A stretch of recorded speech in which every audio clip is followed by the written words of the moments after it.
My boyfriend and I started dating in July of 2014. He is the biggest optimist in the world and lived a pretty cushy life as the only child of divorced parents. We both lived separately and had jobs that covered all our bills and then some. He bought an expensive sports car, gaming computer, and purebred dog, important later. He was in school, while I had graduated a year before and started work at my first big kid job. Life was great, and the first 6 months were some of the happiest times of my life. The first week of January 2015, he was wrongfully terminated from his job. A new supervisor was on the warpath to replace everyone on BF's shift with his friends and waited until the new year, after the holiday rush was over, to start cleaning house. Government sided with BF during the unemployment claim, and BF started receiving benefits. He decided to focus on finishing school instead of looking for more work. This where the cracks started. He was supposed to graduate that May, but he failed a class and couldn't, so he had to go to school in the summer. In June, his savings ran out and he could either afford his car payment and insurance or rent. His lease was up at the end of July, so I agreed to pay his rent and he could move in with me in July and finish school. He found out weeks before he was supposed to graduate that he needed one particular elective to get out. He had to go to school that fall, too. I demanded he get a job to help with expenses, as I wasn't planning on having to support him for so long. A month or two, fine. 6 months? No. He got a job as an insurance agent for an extremely reputable company at the end of July. Turns out this job is commission-based. Being the optimist he is, the manager's talk of being able to make unlimited amounts of money drew him in. I paid for him to take the certification tests he needed to work, and he started trying to build a client base selling structured financial products. He made and makes nothing. He'll have a $700 payday for a small close, then nothing for months. He's out there busting his ass every day, but building a financial client base from scratch without any family privilege or existing networks is ridiculously hard. In Sept 2015, we downsized from my fancy downtown apartment to a posh house on the edge of the ghetto. I paid the security deposit and double rent at both places for a month as that's how the lease overlaps worked out, totaling about $3,500. By November, my savings was almost gone and I had to liquidate shares of my family trust, on which I took a penalty, as my grandfather did not want us to access it before age 25, to get us by. By deck, I had $300 in savings and nothing left in my family trust. I had spent about $17,000 since July supporting us, his job, he needed money to take clients out for lunch and coffee, his dog, and my dog. Since September, we had been having recurring fights about money and chores. I expected him to pick up 90% of the housework as his way of paying me back. He never shaped up on either front. He just kept repeating to me the same things that his manager said to him to draw him in. It'll get better. Everyone struggles at first. If you hang on, you'll make it. Once I make it, we'll be rolling in it. Every time we had a fight. Every time. 2 weeks before Christmas, we had this fight again and I demanded he do something other than feed me bullshit inspirational quotes. I left the house in a rage and drove to buy cigarettes. I was thinking of who I should text and ask to crash for the night when I got angry. Fuck no, I'm not crashing on someone's couch while he lives on the house I pay for, sleeps in the bed I pay for, and eats the food I pay for. I returned home and gave him 10 days to pack his shit and get out. He moved into his dad's house, and I spent Christmas morning chilling with my dog and returning his presents online. We started hanging out again in January of this year, and things seemed to be going well for his business, enough for him to consider getting an apartment. I told him he could move back in and if we couldn't split expenses evenly at first, he had to get serious about doing chores and sticking to my budget. It was fine at first, but by April, he wasn't doing any chores and I was back to paying 100% of his and his dog's living expenses. He also was about to not meet quota for that quarter and asked me to sign up for a policy and then reverse it after quarter end so I'd be reimbursed. I lost my shit on him. I work in capital markets, I can't afford to commit financial fraud for him. I told him I've sacrificed enough for him, he can't come for my integrity too. Bonus, the friend who he did rope into doing the reversed policy still hasn't been reimbursed. 5 months later, we had another blowout fight, and he majorly stepped up on the chores front, which is sustained to this day. Money was still touch and go. When he didn't get paid, his fancy car ate it up every month. He landed a big case in May, and paid his half rent in June for the first time, and offered to pay all of July, which he did. By the second week of July, he was completely broke again, and told me last minute he couldn't pay August rent. I had to scramble to get the cash needed in one account to send the check. He couldn't afford to pay for his half of groceries like he promised either, so that was a scramble too. I'm so sick of this. I work an incredible job for my age, paid off all my college debt 8 months after graduation, and own my car, yet I'm living paycheck to paycheck supporting him. There's always something, even if it's a legitimate something, that keeps him from paying his half. It's been a fucking year and there hasn't even been marginal improvement. His job is meant for filthy rich trust fund kids who can afford to be this broke while they build their client base. I admire his optimism, but he's not suffering for listening to it. I am. I have enabled him far too long, and after the most recent fight about money, I realized he is too immature to be trying his hand at this job. He complains when he meets with clients that spend their money on cars and trips and toys instead of buying a policy from him. when he blew his money on a car and a gaming PC when he had a steady paying job. He has no problem having regular, circular fights with me yet won't ask his parents for help because that would be awkward and I don't want to lose his father's respect. He's hurt that I don't trust his promises when he's barely kept any of them, from his graduation date to his bills to chores. He is too immature to see the larger picture, and because I've been enabling him to a fault, he has never needed to because the consequences don't fall on him. They fall on me. Last night, I told him I'm not renewing the lease and I'm moving out by myself. He followed me around the house pleading with me and asking me questions. How do you feel about me? What about us? Where will I go? What will it take for you to let me come with you? Questions I have answered every single fight. Questions he needs to answer because it's his fucking life. I refused to answer them again and went to bed. He stood in the doorway and said that stupid Marilyn Monroe quote about not deserving people at their best if you can't handle them at your worst. I said he was totally allowed to feel that way and walk. He shut himself in the computer room and slept on the couch that night. I can't believe he feels like I'm abandoning him after all I've done. He doesn't understand how hurtful it is when he tries to pay his half of rent and bills by spouting off platitudes about struggle and success. It makes me feel so fucking disrespected and I have told him this every fight. And despite having this fight regularly, it's like he's not even listening to me. Why would he? I haven't made myself worthy of respect by being his financial doormat and not sticking to my boundaries. At this point, I feel he is using me as a safety net. He knows I won't let him or his dog starve so he doesn't make himself care about coming up with the money for food. He is deluded by his optimism so much so that he breaks every optimistic promise he makes to me. He talks about how he thinks a client will buy an expensive plan, but then they get the cheap one and now he can't pay rent. He talks about how he met loads of people at a networking event, but only 3 call him back and he needs money to take them out. He says he's set to get 40% enrollment on a corporate contract, but only gets 11% so he can't pay for groceries this week. I used to think he was lying to me, but now I see he's lying to himself. He hasn't matured at all and grounded his expectations in reality because I've been standing in the way of it. Because of this, I don't trust him to give me a realistic end date to supporting him, because he'll probably be wrong about that too. And now that I'm done being his atlas and holding his world together, he's starting to panic. It bothers me so fucking much that he didn't take me seriously until I let the hammer drop on him, as it should have been in the beginning. The irony is not lost on me that he's a broke financial advisor. I missed the first 6 months of this relationship, when he had a job that paid well enough to cover up his financial immaturity. I could have taught him a few things that might have stuck instead of picking up all the slack and mommying the ever-living fuck out of him. I miss going to sit-down dinners and football games and movies with him. I miss the feeling I had a month after I met him, where I knew I would marry him. Now I'm not sure at all. I'm sad I love him. It's a burdensome tether instead of the inner flame it used to be. And maybe this is my own fatal optimism speaking, but that guy is still there, buried underneath all this bullshit. He just has to grow the fuck out of it and take his own risks to learn his own lessons. I can't even explain how badly I want the guy I met back. I'm tearing up writing this. I agreed to him moving back in this year because, according to him, he only needed a few more months to make it and be stable, and I wanted that for him so badly so we could go back to enjoying life together. My hope is hamstringing me, just like it's doing to him. Can our relationship survive now that I'm seriously taking steps to ensure it doesn't bankrupt me? Or am I being stupid and thinking anything will change? Will he move in with his dad and just get him to be the new enabler? What am I doing wrong that's preventing him from understanding how I feel? Update 1. Well, a lot has happened since I made my first post. I guess I'll address it sequentially, since that's how I'm operating right now, moment to moment. After I made that post, I decided to truly cut him off. I changed the Wi-Fi password, froze the credit card I gave him, applied to close our joint accounts, and threw out any gifts I ever gave him. We were planning on attending a dork convention over Labor Day, in Atlanta, for those familiar with the con scene, that I had budgeted paying for both of us over a year ago. I told him he couldn't go unless he paid for his half of the hotel and tickets, $600.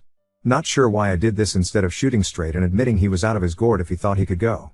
Shouldn't have played any games, but I'm kinda glad I did because he told me he'd have $1,000 to me by the end of August.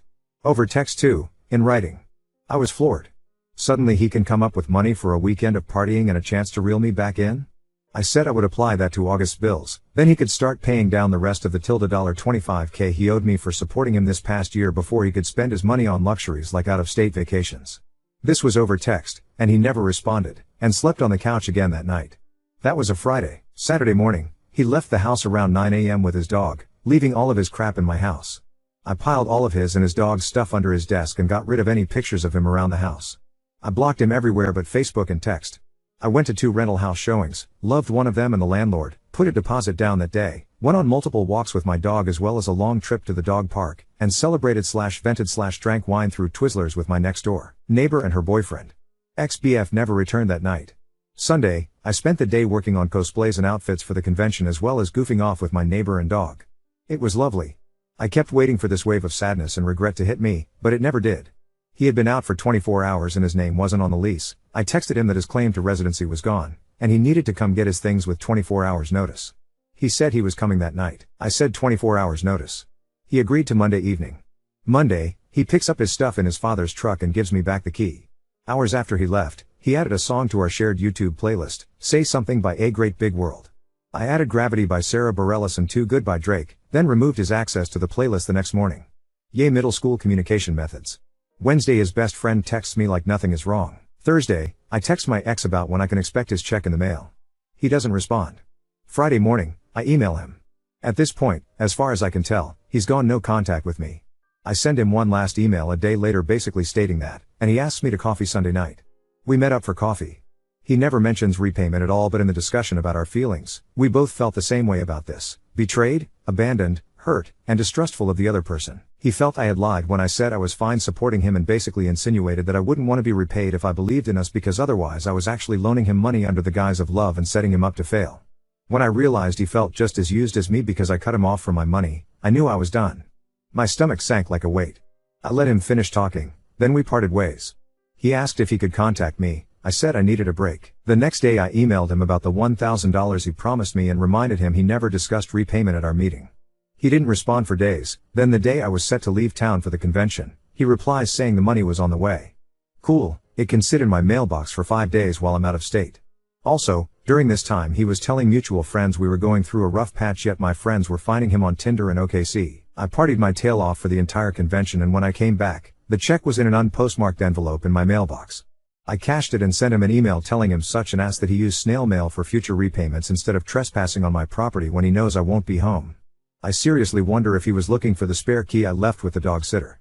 So creepy. He replied to that email with some mushy "I love you and I know I fucked up" things, claiming he is too nice and can't say no and his urge to help others makes him neglect himself and he needs to work on that.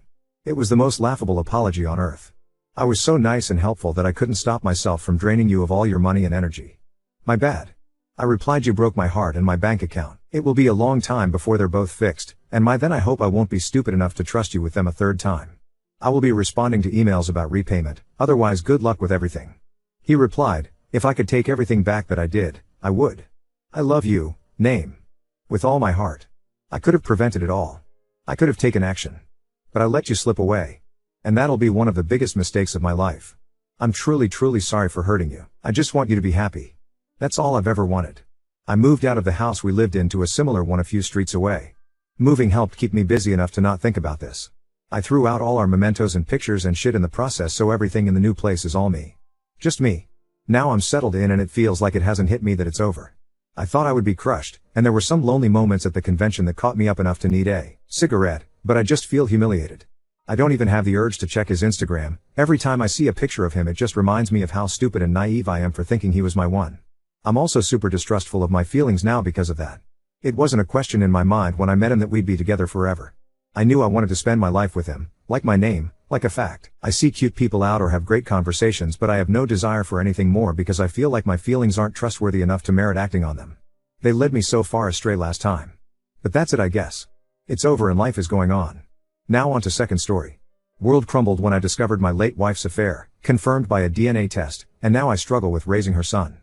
I, 32 male, am shattered and don't know where to turn. My wife passed away last month, only 7 months after giving birth to our son. She developed peripartum cardiomyopathy, a rare and severe form of heart failure that can occur in the months following childbirth. Despite the doctor's best efforts, she didn't survive. Losing her so suddenly has left me heartbroken and in a state of constant grief. 3 weeks ago, my wife's best friend came over to visit.